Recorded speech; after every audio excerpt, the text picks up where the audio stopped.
नमस्कार दोस्तों, स्वागत है आपके अपने यूट्यूब चैनल बीएस टेक में। दोस्तों आज हम बात करने वाले हैं कि यूडाइस पोर्टल पर स्टूडेंट्स की अपार आईडी किस प्रकार से जनरेट करते हैं। तो चलिए दोस्तों शुरू करते हैं आज के इस वीडियो को। दोस्तों वीडियो शुरू करने से पहले मैं आपसे कहना चाहूँगा कि वीडियो में आप अंत तक बने रहिए, क्योंकि अधूरी जानकारी से आप बच्चों की अपार आईडी बनाने में गलती कर सकते हैं। और साथियों, यदि आपको वीडियो अच्छी लगे तो प्लीज़ वीडियो को लाइक करें, फॉलो करें। तो चलिए आइए शुरू करते हैं। दोस्तों सबसे पहले हमको अपार आईडी बनाने के लिए यूडाइस पोर्टल पर लॉगिन होना है। उसके लिए दोस्तों आपको करना क्या है, अपने मोबाइल में क्रोम ब्राउज़र को ओपन कर लेना है। और क्रोम ब्राउज़र ओपन करने के बाद आपको सिंपल सा टाइप करना है google.com। google.com जैसे ही आप टाइप करोगे और जैसे ही आप सर्च करोगे, सर्च करने के बाद दोस्तों आपको गूगल की ऑफिशियल वेबसाइट पर पहुंच जाना है। ऑफिशियल वेबसाइट पर पहुंचने के बाद सिंपल सा आपको टाइप करना है यूडाइस पोर्टल। जी हाँ दोस्तों, गूगल में आपको सर्च बॉक्स में टाइप करना है यूडाइस पोर्टल। यूडाइस पोर्टल पर जैसे ही आप टाइप करोगे, इसको लिखने के बाद आपको सर्च कर देना है। सर्च करने के बाद दोस्तों आपको सिंपल सा यूडाइस पोर्टल की आपको ऑफिशियल वेबसाइट मिलेगी।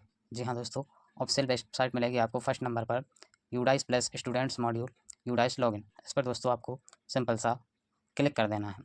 क्लिक करने के बाद दोस्तों आपके सामने इस प्रकार का इंटरफेस ओपन होगा, जिसमें आपको सबसे पहले यूज़र आईडी का ऑप्शन दिखाई देगा। उसके बाद आपको पासवर्ड का ऑप्शन दिखाई देगा और सबसे नीचे आपको कैप्चा, और कैप्चा के बाद आपको लॉगिन का ऑप्शन दिखाई देगा। यहाँ पर आपको अपने स्कूल के यूडाइस आईडी और पासवर्ड को एंटर कर लेना है और उसके बाद कैप्चा को फिल कर देना है। कैप्चा फिल करने के बाद आपको सिंपल सा लॉगिन बटन पर क्लिक कर देना है। लॉगिन पर क्लिक करने के बाद आप वेबसाइट की यूडाइस पोर्टल की जो ऑफिशियल वेबसाइट है उसके अंदर आप लॉगिन हो जाओगे। और लॉगिन होने के बाद दोस्तों आपको सिंपल सा सत्र 2024-25 पर क्लिक कर देना, जो कि आपको रेड बैकग्राउंड में दिखाई देगा, करंट एकेडमिक ईयर 2024-25। इसके बाद दोस्तों आपको क्लिक करने के बाद आप अपने यूडाइस पोर्टल की ऑफिशियल वेबसाइट पर लॉगिन हो जाएंगे और वहाँ पर आपको सबसे पहले एक ऑप्शन दिखाई देगा क्लोज का। इसको आपको सिंपल से दोस्तों क्लोज कर देना है। क्लोज करने के बाद इस प्रकार से साइट का इंटरफेस आपके सामने ओपन होगा। दोस्तों हमको यूडाइस पोर्टल पर बच्चों की अपार आईडी जनरेट करना है। अपार आईडी के लिए आपको लेफ्ट साइड में अपार मॉड्यूल का एक ऑप्शन मिलेगा। अपार मॉड्यूल का एक ऑप्शन मिलेगा, जिसमें आपको सिंपल सा अपार मॉड्यूल पर क्लिक कर देना है। इस पर क्लिक करते ही आपके सामने इस प्रकार का डैशबोर्ड ओपन होगा, जिसमें आपको सबसे पहले क्लास का ऑप्शन दिखाई देगा। क्लास के बाद दोस्तों आपको सेक्शन का ऑप्शन दिखाई देगा और उसके बाद दोस्तों आपको गो का ऑप्शन दिखाई देगा। आपको क्लास सेलेक्ट करने के बाद सेक्शन पर क्लिक करना है। सेक्शन के बाद आपको सिंपल सा गो पर क्लिक कर देना है। गो पर क्लिक करने के बाद आपके सामने इस प्रकार का इंटरफेस ओपन होगा, यानी कि आपने जो भी क्लास सर्च की है उस क्लास के सारे बच्चे आपको दिखाई देंगे। आपको जिस भी बच्चे की या जिस भी स्टूडेंट्स की अपार आईडी जनरेट करना है, आपको सिंपल सा उसका नाम इस सर्च बॉक्स में आपको टाइप कर देना है और टाइप करने के बाद इस सर्च के ऑप्शन पर आपको क्लिक कर देना है। क्लिक करने के बाद आपके सामने उस बच्चे की जानकारी ओपन हो जाएगी और जानकारी ओपन होने के बाद इस प्रकार से इंटरफेस आपको दिखाई देगा। दिखाई देने के बाद आपको सिंपल सा इसको राइट साइड को आपको घुमा देना है। राइट साइड को आपको अपना स्क्रॉल करना है। राइट साइड को आपको स्क्रॉल करना है। स्क्रॉल करने के बाद आपके सामने सबसे लास्ट में एक ऑप्शन दिखाई देगा एक्शन का। एक्शन वाले कॉलम में आपको एक ऑप्शन दिखाई देगा जनरेट का। सिंपल सा आपको दोस्तों जनरेट बटन पर क्लिक कर देना है। जनरेट पर क्लिक करने के बाद आपके सामने इस प्रकार का इंटरफेस ओपन होगा, यानी आपका एक पूरा का पूरा फॉर्म आपको दिखाई देगा। दोस्तों यहाँ पर ध्यान देने वाली बात यह है कि यहाँ पर सबसे ऊपर जो जानकारी रहेगी वो बच्चे की जानकारी रहेगी, यानी यूडाइस पोर्टल पर बच्चे की जो भी जानकारी आपने दर्ज की है वो जानकारी आपको दिखाई देगी, जिसमें सबसे पहले उसका नाम, उसके बाद उसका पैन नंबर, उसके बाद उसकी डेट ऑफ बर्थ, उसके फादर का नाम, उसकी मदर का नाम, उसका आधार नंबर, ये चीज़ें आपको दिखाई देंगी। तो आपको यहाँ पर ध्यान देने वाली बात यह है, आपको सिंपल सा बच्चे की डिटेल जो कि यूडाइस पोर्टल पर दर्ज है उसको आपको बच्चे के आधार कार्ड से मैच करना है। यानी कि जो जानकारी यहाँ पर यूडाइस पोर्टल पर दर्ज है वो सारी की सारी जानकारी बच्चे के आधार कार्ड पर होनी चाहिए। बच्चे के आधार कार्ड पर जो भी जानकारी है वो सारी जानकारी बच्चे के यूडाइस पोर्टल पर दर्ज होनी चाहिए। यदि ये जानकारी आधार स्कूल की जानकारी और आधार की जानकारी सेम है तो आपको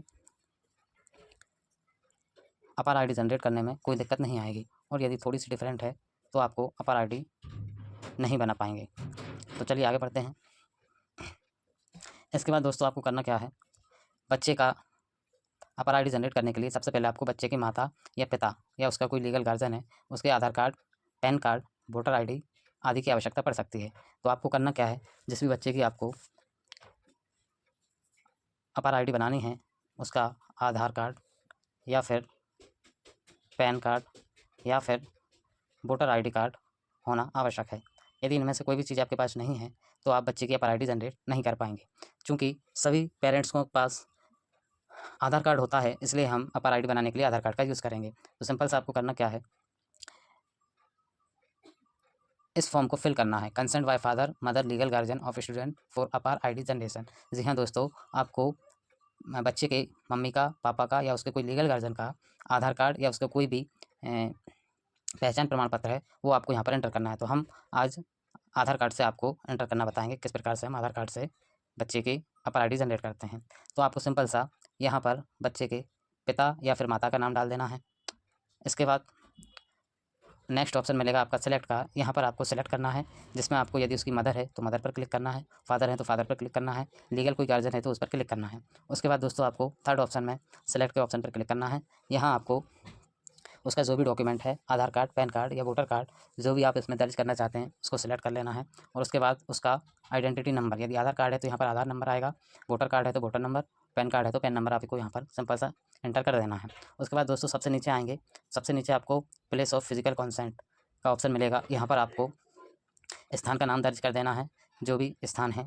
उसके बाद दोस्तों डेट ऑफ फिजिकल कॉन्सेंट, जिस तारीख में आप बच्चे की अपर आईडी जनरेट कर रहे हैं वो तारीख आपको यहाँ पर एंटर कर देना है। और इसके बाद दोस्तों सिंपल सा आपको सबसे नीचे सबमिट का ऑप्शन मिलेगा, सबमिट के ऑप्शन पर क्लिक कर देना है। इस ऑप्शन पर क्लिक करने के बाद दोस्तों आपके सामने एक सही का मार्क आएगा और लिखा होगा अपर आईडी सक्सेस जनरेटेड, अपर आईडी की रिक्वेस्ट आपको भेज दी गई है। यानी कि यदि बच्चे का आधार का डाटा और यूडाइस का डाटा दोनों सेम हैं तो बच्चे की अपर आईडी बनने में कोई दिक्कत नहीं होगी और उसकी रिक्वेस्ट सक्सेसफुली सबमिट हो जाएगी। और यदि बच्चे के डाटा और यूडाइस के डाटा में कोई डिफरेंट है तो वो आपके सामने एक एरर आएगा। इस प्रकार का एक एरर आएगा आपके सामने। इसका मतलब ये है दोस्तों कि बच्चे का नो आधार फाउंड, यानी बच्चे का आधार यूडाइस पोर्टल पर दर्ज नहीं है। यदि यूडाइस पोर्टल पर बच्चे का आधार कार्ड दर्ज नहीं है तो इसके लिए दोस्तों एक अलग प्रोसेस है। इसके लिए मेरे पास एक अलग वीडियो है, मैं आपके लिए डिस्क्रिप्शन में वो वीडियो डाल दूँगा। और यदि बच्चे के आधार कार्ड इसमें दर्ज है तो आपके सामने एक ऑप्शन ये भी आ सकता है। इस ऑप्शन का दोस्तों अर्थ है Aadhaar details could not be validate, please verify Aadhaar number, name as per Aadhaar, gender and date of birth for the student. इसका मतलब दोस्तों ये है कि बच्चे का जो आधार का डाटा है वो यूडाइस पोर्टल के डाटा से मैच नहीं कर रहा। तो ऐसी कंडीशन में दोस्तों आप बच्चे को जो उसका आधार कार्ड है उसको आप अपडेट कराने की सलाह दीजिए। अपडेट यानी जो डाटा यूडाइस पोर्टल में है वही डाटा आधार कार्ड में होना चाहिए। यदि ऐसा नहीं होगा तो उस बच्चे की अपर आईडी जनरेट नहीं हो पाएगी। उम्मीद करता हूँ दोस्तों आपको वीडियो बहुत अच्छे से समझ में आया होगा। और यदि आपको वीडियो अच्छा लगे तो आप चैनल को सब्सक्राइब कीजिए, लाइक कीजिए, कमेंट कीजिए और शेयर कीजिए। धन्यवाद।